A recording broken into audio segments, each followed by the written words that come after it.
Hello, and welcome to another episode of Late Night with Lakau. As always, my name is Lakau, and tonight we're going to focus on BIT.TRIP Runner, which is one of my favorite games. Mainly because I really like music, but it also kind of, it's one of those things that's, apparently I'm not going to do so well already. One of those games that's like a classic, but, been updated a little bit, and apparently I just can't do it tonight. But we're gonna keep trying and see what happens. There we go. Which buttons to push? We might be better off. For anybody out there that's a Trials fan, I promise sometime this weekend I'll get more Trials content up. I've just been real busy with school and work and everything else in between, but hopefully this weekend I'll be able to get some more just Trials and maybe get started on some other Trials content that I've been thinking about doing. Also, as always, if you have any suggestions for games you'd like to see, leave them in the comments below. If you enjoyed the videos, make sure you like them. It's always important not only for you as a viewer so I know what you want, but it also helps me get other content set up. So you have to let me know what you like so that I can create the content that you'll enjoy. Let's see if we can do better this time. Maybe I should have started on an easier level since I hadn't played it in a while. But, we'll see how it goes. I don't know about where all y'all are, but the temperature where I'm at went from about 75, 80-ish to 40 in less than 24 hours, so my voice sounds a little bit weird. I apologize. It's a little stuffy because of the weather change and whatnot. Now, apparently, hopefully, we will get at least through one level this episode. I'd really hate to be stuck in one level the entire time. If we don't do it soon, we'll just switch to a different, easier level. For those of you that have not played the game, you can kind of get an idea what the game's like instead of watching me fail over and over and over again on this one level. Also, here, probably the next week, I'm going to have a different recording setup which will allow me to get some background audio for the games as well. As it stands right now, the recording computer I use, for whatever reason, will not capture game audio with voice audio as well. So when I do live commentary like this, it just doesn't come through. So hopefully, coming up pretty soon, I'll be able to change that. But anyways, we're going to go ahead and start over at level 1, which is fairly simple, but at least if we start over, you'll have a good idea of what the game is, starting out anyways.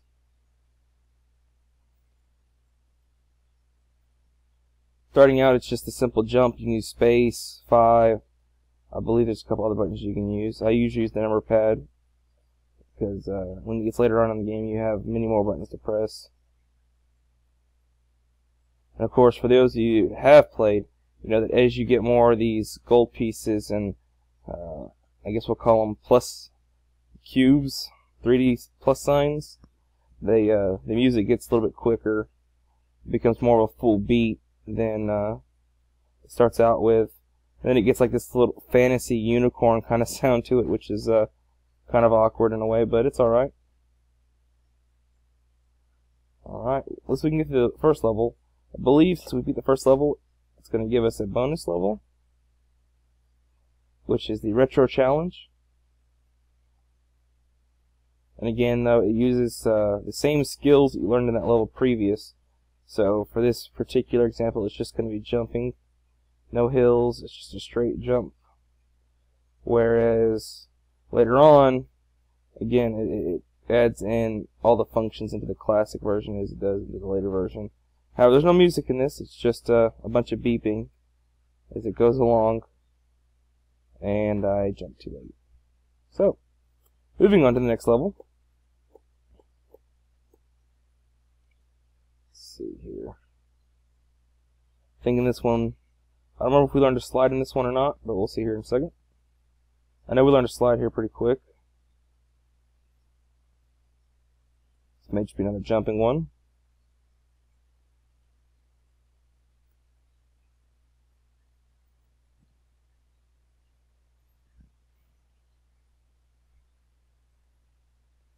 But, nope, it looks like this one's just going to be another jumping one. No new skills learned here other than how to jump a little bit faster and how to get through things. I think I'm going to purposely miss one of these golds so I don't have to go through the bonus level. Or, there we go. I'll miss that one. That way there's no bonus level. Because if you get them all, you have to go to the bonus level, which is alright if you're playing the regular game, but it doesn't create very good content, because then you basically play the same level twice. But moving on. Let's see here. No bonus. And your little BIT.TRIP Runner guy is all sad about it. But moving on to level 3, or World of 1 level 3. It kind of has a Mario-esque kind of setup to it, where you have different worlds, different types of content in each world. And then it gets harder as you progress to that particular world. Then it gets easier in the next world, but then the content changes. So, let's see here. As for the introduced sliding, which isn't too difficult. Again, I've played the game quite a bit. I mean, starting out I wasn't very good at it, but I have played it quite a bit, so. However, it doesn't show when we try to play World 1 Level 7 as I continued to fail, but that's just how it is sometimes. I think if you hold the button long, you kind of hover. It's kind of hard to tell, but I think you stay in the air longer if you hold down enter. We got the bonus round that time because I had to get all the gold. I don't think I had a choice in that matter. Getting all the gold, they just kind of forced me to have them all. So we'll do the bonus level here, which of course will include the sliding mechanism we just learned in the previous level, as you can see right there. And I already got hit. So, moving on anyways. We'll get through a couple more real quick before we end this episode. I just kind of wanted to give you all an idea of what the game was like, and if you ended up liking it, you can get some more gameplay of it, but just trying to see if you enjoyed it first. Also, I got my first subscriber the other day. Thank you very much. Also I don't have a whole lot of views, but we're getting there. We're getting views. And I figure for somebody that's just starting up and not really I really don't have an outlet to promote at and whatnot, I don't guess it's going too bad. I've got the initial test video, surprisingly, that has the worst quality and the worst content out of it has actually been viewed the most times, which it's almost like a bad thing. I almost want to remove the video because it doesn't really show what the rest of this channel's like, because the first video was literally just hooking up the equipment and trying to figure out how it was all going to be set up. The quality's terrible, it's blurry, it's shaky, and then I didn't even know about, I let YouTube do the autocorrect for the video because it said it was too shaky, and when I did that it made the video all wobbly, which I found really weird, but it kind of gave it a cool effect anyways.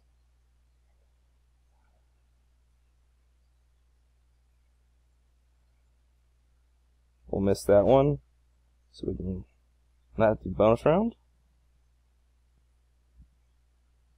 But I'm thinking probably this weekend we'll probably get a bunch more Trials content.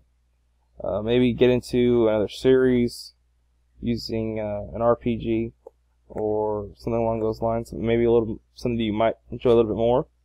I'm also thinking about getting the Indie Royale bundle. And if you're not familiar with it, go to indieroyale.com. Also, humblebundle.com. Both great websites for helping out indie developers as well as getting a bigger collection of games. Alright, we got the kick mechanism back. But both Humble Bundle and the Indie Royale are both great sources to kind of fill out the gaming community, because as we move forward, more and more game developers are becoming indie developers. And more people are going to those games versus your AAA games. Mainly because the AAA games are repeating content that's been done over and over and over again, whereas indie developers are trying to create a unique experience when they create a game, or at least add some sort of extra feature that makes their game different from the rest of the market. That alone makes probably 90% of the indie market. And why it's so interesting to me is it's new content. It's almost like horror movies. In the last 10 years, we haven't had any good horror movies come out because it's the same stuff over and over and over again. I mean, you may have somebody that's a fan of Paranormal Activity series, or the Saw series, or anything like that, but again, those are just repeats and kind of a finishing storyline where you fall into the story, not so much the horror of it.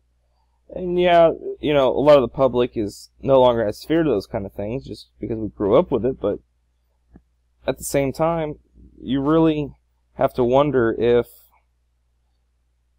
content creators are running out of ideas. I mean, when I think about content creation, I think about a unique experience and how I can bring something different to YouTube. Right now, we're not bringing a whole lot different, but in time we will, and that's the goal, is to bring a unique experience. If you're not creating unique content, you're not really making a difference.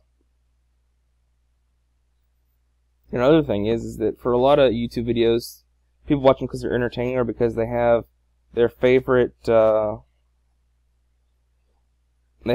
commentator or whatever, and they have great voices, where there's a lot of smaller channels out there, such as myself, who are just plain Joe Schmoes that enjoy playing games and want to share with everybody, which isn't a bad thing, to each their own.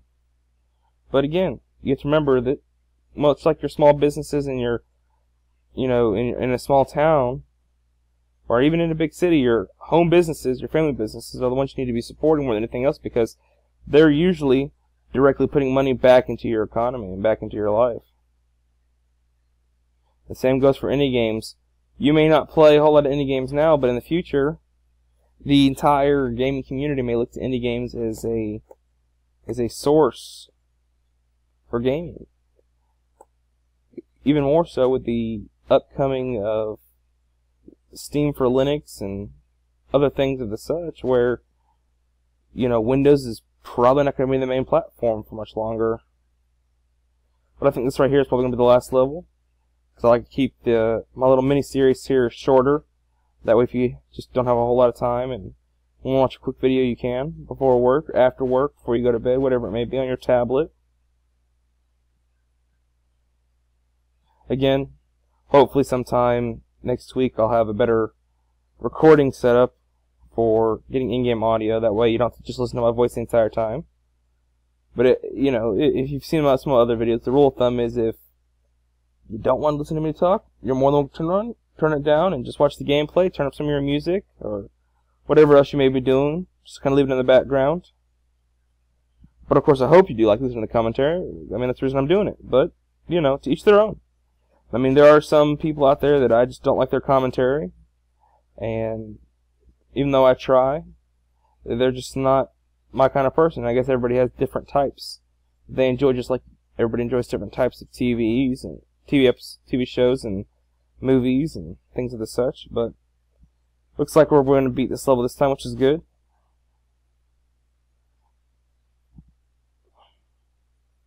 Think we're there? Yep, we're there.